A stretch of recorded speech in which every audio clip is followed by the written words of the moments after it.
Evo, Mirski, da li si tu negdje? Da mi se pridružiš u sceni.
Stvoreno obraz, neke pozitivne svijesti o tome što je novo, a što nije.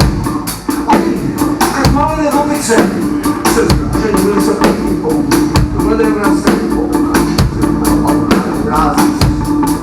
U razmišljanju o tome, što će netko njima, ne zaustavljaju, kroz mrtvu.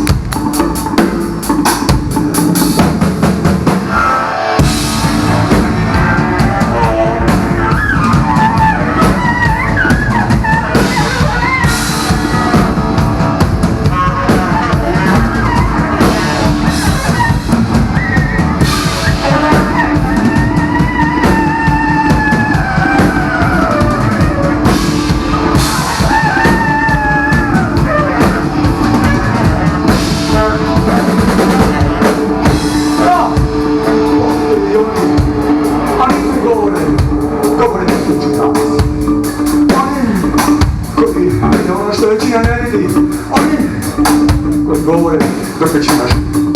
Oni koji govore da će reći ustupke, sami spadaju svoji stijeli. Njihove su ruke nebo, otvorile u plavo. Tišinu ispunili zvukom, a njihova umjetnost omačena ozemi, koji na kraju izganjaju. Dok matrača odlaze pored njih, skupne pred njima pepeo, da bi ga tragu za zlato.